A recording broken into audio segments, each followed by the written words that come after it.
こんにちは。行政書士社会保険労務士の大園です。中小企業系のちょっといい話ということで動画をお送りをしております。今回は障害者の雇用率について解説をしていきたいと思います。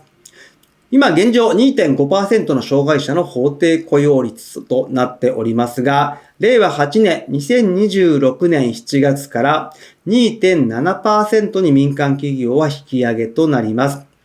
段階的に引き上げとなっておりますが、今回また新たに 0.2 ポイント引き上げとなりますので、その概要について見ていきたいと思います。今回の概要ですけれど、障害者の法定雇用率、今現状はどのようになっているのか。障害者の法定雇用率は対象が3区分になっておりますけれど、それぞれ見ていった上で、それが7月以降どのようになっていくのかを見ていきたいと思います。そして、障害者の法定雇用率、通制的に引き上げられておりますけれど、その障害者雇用の状況について、どのくらい障害者が今就労しているのか、といったところを見ていきたいと思います。また、障害者雇用にあたって活用できる助成金というのもいくつか用意されておりますので、助成金をご紹介をした上で、最後に注意点とまとめという形になります。まずは、障害者の法定雇用率について見ていきたいと思います。障害者雇用に関しましては、もともと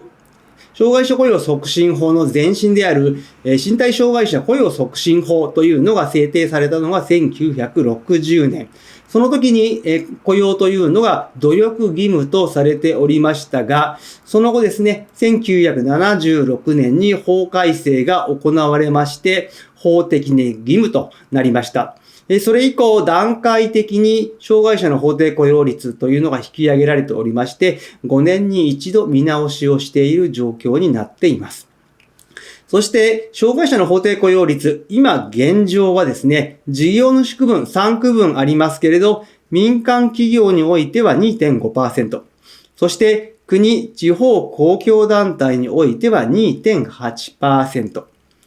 都道府県等の教育委員会においては 2.7% の雇用率となっております。これらはですね、民間企業で言えば従業員数40名の会社は1人雇用という形になります。これがですね、2026年、令和8年7月以降は民間企業においては 0.2 ポイント引き上げられて 2.7% となります。また、国、地方公共団体においては 3%、都道府県等の教育委員会では 2.9% にそれぞれなるという形になっております。その結果、民間企業では 37.5 人以上の企業は1人以上の雇用が義務となりますので、38人の雇用がある会社は、障害者雇用を行わなければいけないという形で新しく適用される形になります。ではですね、障害者雇用の法定雇用率、段階的に引き上げが行われておりますけれど、今現状障害者の雇用というのはどういった状況なのかを見ていきたいと思います。グラフを見ていただければわかるように、障害者の雇用数というのは年々増加をしているという状況になっておりまして、2025年、令和7年における民間の障害者の実雇用率というのが 2.41% となっておりまして、14年連続で過去最高を更新をしているという状況になっています。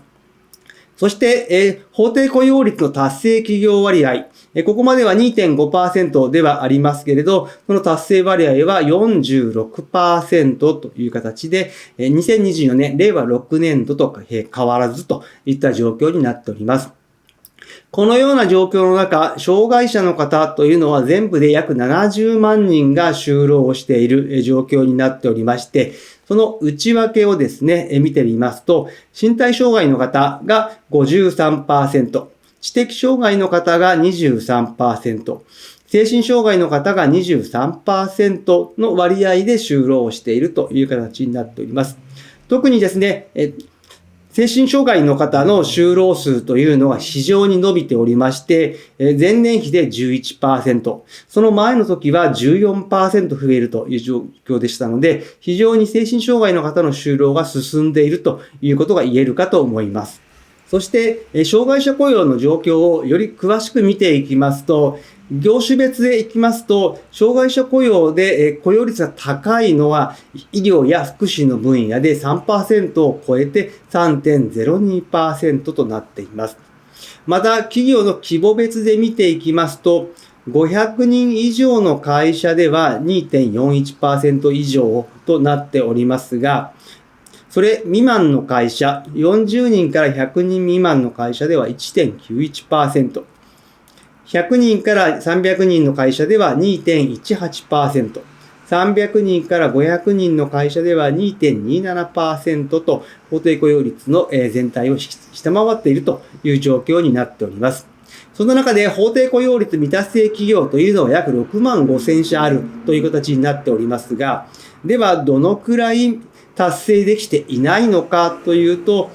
足りない不足数が 0.5 人または1人という企業の割合は未達成企業割合は 64%。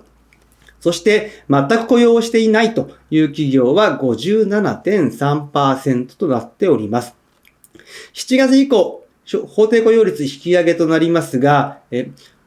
障害者の法定雇用率ですけれど、雇用状況、海外はどうなのかというのを見ていきますと、海外における障害者雇用状況、ドイツを見てみますと、ドイツでは20人以上の会社では雇用が義務付けられておりまして、雇用率は 5% となっております。日本の障害者雇用に関しては、ドイツをモデルにしておりますので、これによってですね、日本の調整金等もドイツに倣って作られているという状況になっています。また、フランスにおいても20人以上の会社では 6% が義務付けられている。また、韓国においては50人以上の会社で 2.7% となっておりますが、こちらは2014年からスタートをしているという状況になっております。海外のすべての企業で障害者雇用の義務化がされているかというと、そうでもなく、障害者雇用自体が、義務とすること自体が差別と考えられる国もありますので、義務化していない国もあります。ただですね、諸外国に比べると、やはり日本の障害者の雇用率というのは低いというのは否めない状況になっておりますので、今後ですね、2.7% からさらに引き上げられる可能性は高いと考えております。そして、障害者の雇用にあたって活用できる助成金をご紹介していきたいと思います。主に3つ紹介をしていきたいと思います。特定求職者雇用開発助成金、そしてトライアル雇用助成金、障害者雇用納付金制度に基づく助成金の3つになります。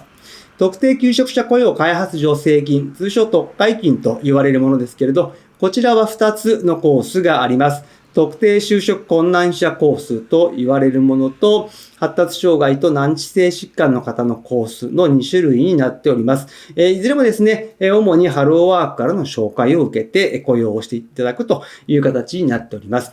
また、障害者雇用、ゼロ雇用の企業多かったですけれど、まずはトライアルで雇用をしたいという場合はですね、トライアル雇用助成金というのがあります。こちらはですね、試験的に雇い入れた事業主に対して助成されるものとなっておりますので、障害者雇用を